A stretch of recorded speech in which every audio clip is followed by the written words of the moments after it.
If there's anything I love as much as I love to travel, food would definitely be it. Mm. Apricot just tastes so nice.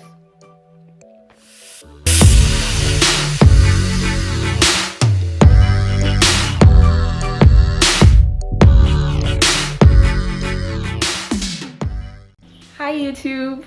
Thanks for watching my previous Curacao vacation videos. I really hope you enjoyed those. If you did, leave a like on this video so I can keep making more videos like those.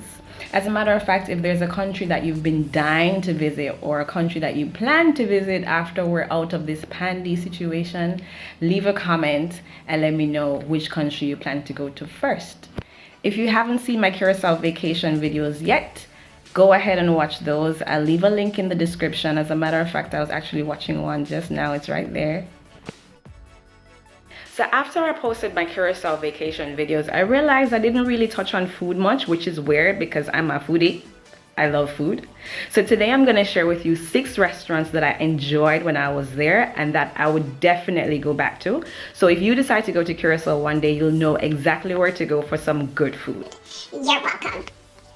So like so many other Caribbean islands, Curacao is a melting pot of culture. There's obviously the Dutch culture, there's even some Spanish and Surinamese. By the way, in case you didn't know, Suriname was formerly part of the Dutch kingdom.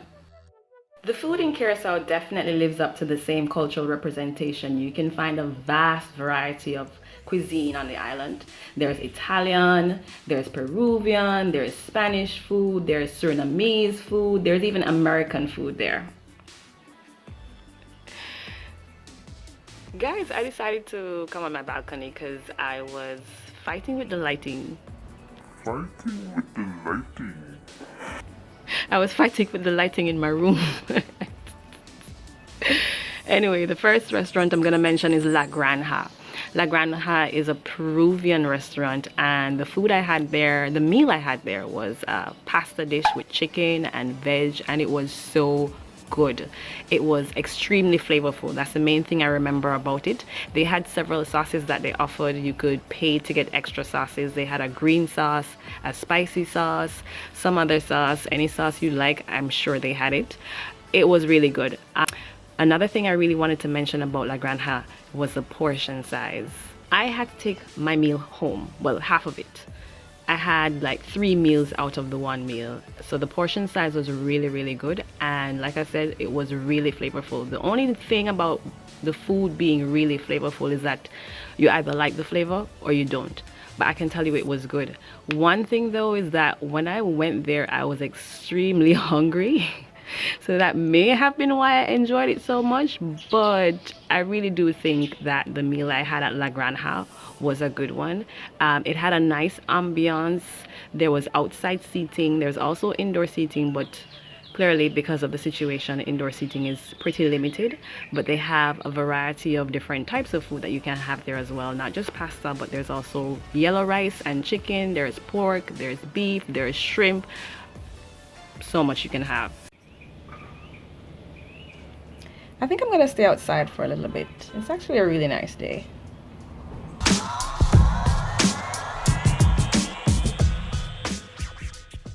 Anyway, so the next restaurant I'm gonna mention is Tony Roma's. I think that's what it's called, Tony Roma's. It's actually an international, more like an American style restaurant. So if you're an American and you're in Curacao and you feel like you want a little bit of taste of home, sort of, you can try out Tony Roma's. Or if you're not an American and you're there and you just feel for an international vibe, Tony Roma's has that international vibe in terms of its menu items. What I had was a shrimp scampi, I believe. So it was another pasta dish, and I liked it. It wasn't as flavorful as La Granja, the Peruvian restaurant, but this one was still good. The portion size was decent. It wasn't as much as La Granja, but it was still decent. I didn't actually take any home. I actually ate it all off while I was there. I would definitely go back to Tony Roma's because, again, like I said, it has an international feel. The food was good. The place was clean. It had a nice ambiance. They had outdoor as well as indoor seating. When I was there, it was actually raining, we had seated outside first. It started raining and so we had to go inside. So indoor seating is still available to an extent. You have that option. Tony Roma's menu items range from chicken, shrimp, salmon, pork, ribs, steak, burgers. The menu actually gives me a TGI Fridays kind of vibe. So check it out. The third restaurant I'm gonna mention is Larry's Grill and Bar. I liked the ambiance. They have an outdoor terrace looking setting which is still covered, so even if it rained you would have been fine. Now don't judge me, but I also had pasta there. I think I had a fettuccine pasta with chicken this time at Larry's Grill and Bar. It's clear, it's obvious. I love pasta, it is what it is, and I enjoyed it. The ambiance, like I said, was the most memorable thing about Larry's Grill and Bar. They also have a variety of things on the menu. They have burgers, they have chicken skewers, they have Taco Tuesdays, they have curly fries, steak, all different types of pasta. They have drink specials. It's a really cool restaurant with a nice vibe, real chill vibe.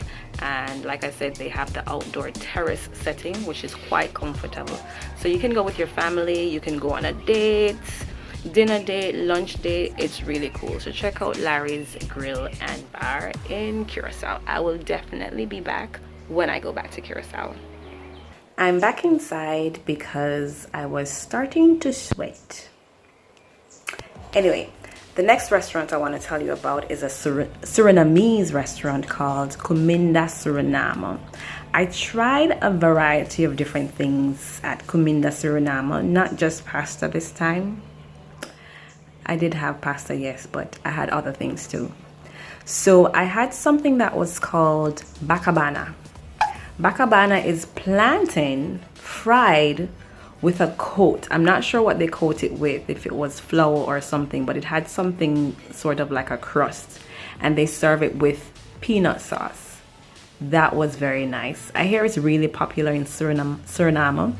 It was different. The combination of the sweet plantain and the not so sweet peanut sauce was different for me. I've never had that kind of combination before, but I really enjoyed it. I liked it. It's something that I would have again. The next thing I had was something called bami and roasted chicken. Bami in Surinamese is noodles, or like pasta, noodles. The thing about Surinamese food is that they take from Asian culture. So if you go to a Surinamese restaurant, the food that you will find there will have either Chinese influence or Indonesian influence or Indian influence. The food is basically a spin on Asian food. So the noodles, like the Chinese eat, is what they call bami. And so I had that with roasted chicken and it was good. I also had bami with moksimeti, I think it's called. Moksimeti is mixed meat. So I had it with roasted chicken and roasted pork. I liked that too. They also had something called pom. Now I had a dish called raced pom, and raced is rice. So it was basically rice with chicken. It was sort of a stewed chicken. They don't call it stewed chicken, but I'm Jamaican and pretty much anything you cook in a sauce we call stewed. So it was something that looked like a stewed chicken with another thing on the side they call pom. I enjoyed pom, and I hear pom is also something that's really popular in Suriname. It's made from some type of ground provision. I'm not sure what it looks like or what it is. It's like, you know, you have yam and you have sweet potato, but it's not any of those things. It's made from something called pom tayo. I'm not sure I'm pronouncing it right. I hope I am. Pom tayo. When I googled it, it said arrow leaf elephant ear root. I don't know what that is, but it tasted really good. They make it with the pom tayo, and there's chicken in there. The one I had was a little bit sweet. I hear it's not supposed to be sweet, but sometimes they make it sweet. It wasn't too sweet, but I enjoyed the flavor. The food I had at Kuminda Surunama was very different from anything I've ever had. It doesn't taste like anything I've ever had before, you know, besides the stewed chicken and the roasted pork and the roasted chicken. You know, those pretty much taste like roast chicken or roast pork. But like the palm and the bacabana and the peanut sauce and all the other different flavors and sauces that they put together was really nice. It was really, it felt very cultural. So I really enjoyed the food I had there, and I had never had Surinamese food before that. So it was a pleasant surprise. I really enjoyed that. So check out Kuminda Surunama for some really authentic Surinamese food. And no, this is not sponsored. I just enjoyed the food there. I need a ring light, guys. I need a ring light so I can stop fighting with the lighting in my bedroom. Give me some likes and some views on these videos so I can go buy a ring light. Anyway, the next restaurant we're gonna talk about is the Poke Station. I had a poke bowl maybe once before I visited the Poke Station in Curacao, and I really wanted to try it a second time because the first time I had it, I don't think it was the best that there was. I didn't enjoy it as much, and I always hear people talking about the poke bowl and that it's delicious, and so I really wanted to try a good one. So we found this restaurant in Curacao, the Poke Station, and the most memorable thing for me about this restaurant was, again, the ambiance. I love a good ambiance. It was so cute. It was cute and quaint, and their ordering system was very different, where they have a form where you can fill out your orders. I'll show you what it looks like, and you just basically figure out what type of meat you want, what type of vegetables you want, if you want rice, etc, etc.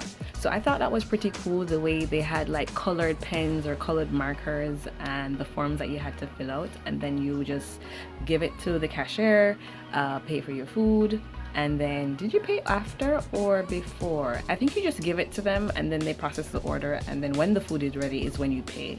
So it was really cute. I thought it was a really cute restaurant, really nice on the inside. There was no indoor seating, but you're able to order and take out. So that's what I did, and I enjoyed it. It was nicely done. It was freshly done because they prepare it to order, and I enjoyed it. I really liked this poke bowl. I ordered a lot of veg and I was not disappointed. And so check out the Poke Station in Curacao. I would definitely go back there for another fix of a poke bowl.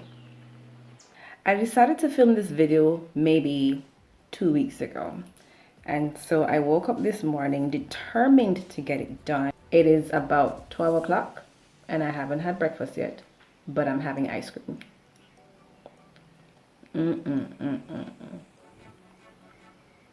I love ice cream, but wait, I'm not supposed to have dairy. It was at this moment that she knew. The last restaurant I want to share with you is called Gelati Bella Italia. And honey child, what I had there was ice cream. I love ice cream. I really love ice cream, but I am allergic to dairy. Aww. And so I always have to find somewhere that has dairy-free ice cream. Now, Gelati Bella Italia in Zerkuten Mall in Curacao, I believe has the best non-dairy ice cream I've ever tasted in my life. The best non-dairy gelato. It was so good. And the thing I loved about their gelato is that it was so true to flavor. They had passion, they had kiwi, they had raspberry, they had mixed berry, they had mango, and every flavor I tasted exactly like the fruit. It's so good. Like, I can't tell you anything else, but you just need to go there and try it yourself. Gelati Bella Italia. I'm telling you, it is perhaps the best non-dairy ice cream I've ever had. Because I don't have dairy ice cream, I always have to go for sorbet or something non-dairy, but it just doesn't hit the spot like dairy ice cream does. Like, comment down below if you agree with me. There's just something about dairy ice cream that's just so nice and creamy and just cannot be replaced.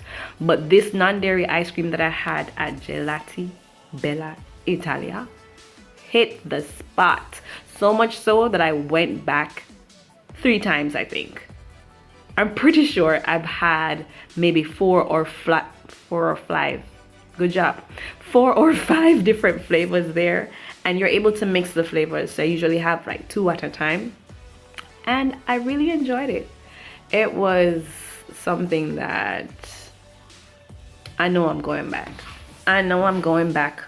I'm going back there. That's probably one of the #1 first places I'm going back to when I go back to Curacao.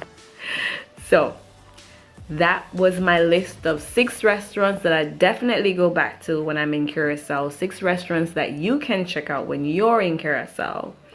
Give it a try. Let me know how you liked the food there.